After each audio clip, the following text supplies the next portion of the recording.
Everyone, कैसे हो बेटा आप सब लोग। ओके, आज बच्चों हम इस सेशन में स्टार्ट करने जा रहे हैं हमारी क्लास 10th का चैप्टर नंबर 2 जो है हमारा एसिड बेस एंड सॉल्ट।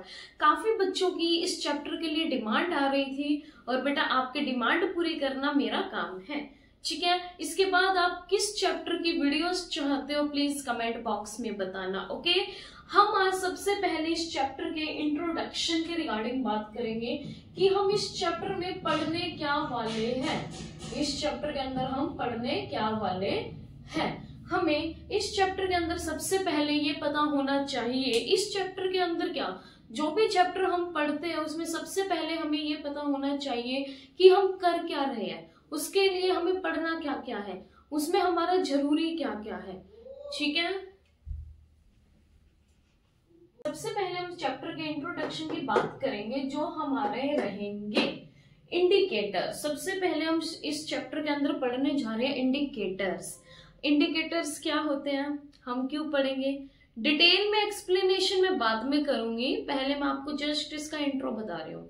अब बेटा मैं बोल रही हूँ एसिड आपका सॉर टेस्ट का होता है, वहीं बेस आपका बिटर टेस्ट का होता है। अब मैं आपको एक सॉल्यूशन दे रही हूँ, मीन्स आपके पास गिवन सॉल्यूशन है, मैं बोल रही हूँ मुझे ये बताओ ये एसिडिक है या बेसिक है।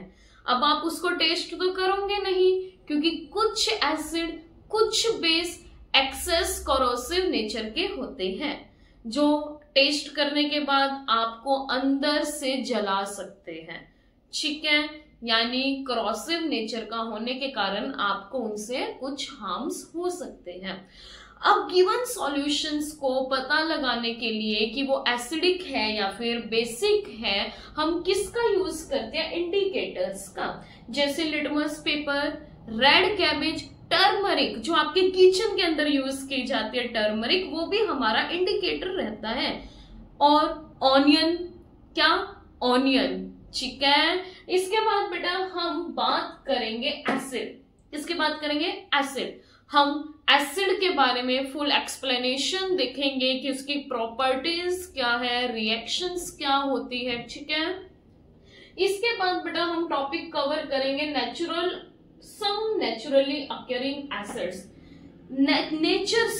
नेचर से हमें कौन कौन से एसिड मिलते हैं और हमारे खाने के अंदर कौन से एसिड प्रेजेंट होते हैं। यस, हमारे खाने के अंदर भी क्या प्रेजेंट होते हैं, एसिड्स। इसके बाद बेटा हम पढ़ने जा रहे हैं ऑर्गेनिक एंड इनऑर्गेनिक एसिड्स। क्या, organic and inorganic acids. Inorganic acids को मिनरल एसिड भी बोला जाता है। Handling acidic food stuff in the household. Handling acidic food stuff in the household. जैसे कि बेटा हमारी नानी, दादियां, चाची सब दही जमाते थे, कभी भी वो कॉपर के बर्तन में दही नहीं जमाते थे, वो या तो चिकनी मिट्टी के बर्तन का यूज करते थे। मोस्टली चिकनी मिट्टी के बर्तन का ही यूज किया जाता था। आज के टाइम में हम ग्लास के यूटेंसिल्स का यूज करते हैं, अदरवाइज चिकनी मिट्टी के ही यूज होते थे। और आज के टाइम में आप देख रहे हो ये ट्रेडिशन हम दोबारा से रिवाइव कर रहे हैं। आजकल अब घरों में यूज किए जा रहे हैं चिकनी बर्तन, चिकनी मिट्टी के बर्तन भी, ठीक है।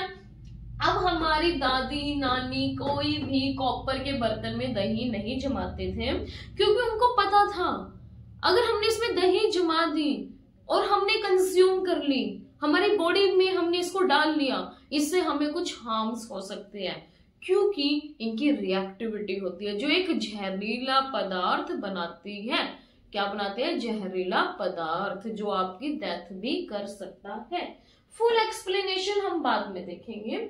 इसके बाद बेटा एसिड्स के अंदर कॉमन क्या होता है, एसिड्स के अंदर कॉमन क्या होता है, H पॉजिटिव आयंस कैसे पता लगाएं, ये हम आगे पढ़ेंगे। रोल ऑफ वाटर, भाई मैंने एसिड को वाटर के अंदर डिसॉल्व कर दिया, अब उससे क्या होएगा, क्या नहीं होएगा, ये देखेंगे।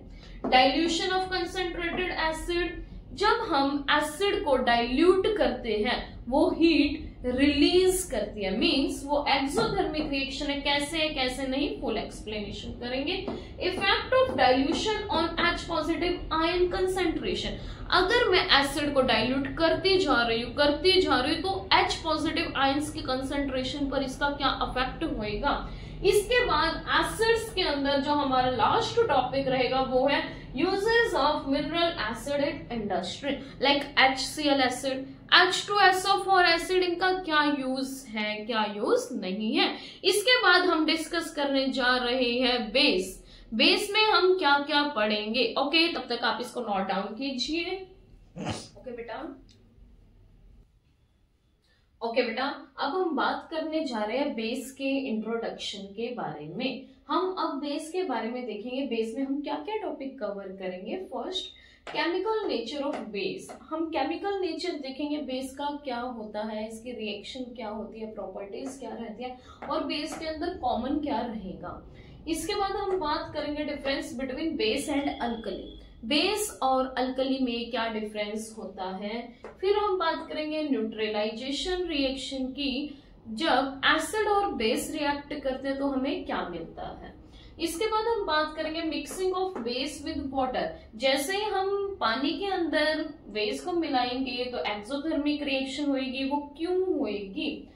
इसके बाद हम बात करेंगे जब हम बेस को डाइल्यूट करते जा रहे हैं तो OH नेगेटिव आयंस की कंसंट्रेशन पर क्या इफेक्ट होएगा, क्या इफेक्ट होएगा इस चीज का। उसके बाद हम बात कर रहे हैं यूजेस ऑफ बेस की। फिर हम बात करेंगे strength of acid and base, कब एसिड का नेचर स्ट्रॉन्ग है, कब बेस का नेचर स्ट्रॉन्ग है।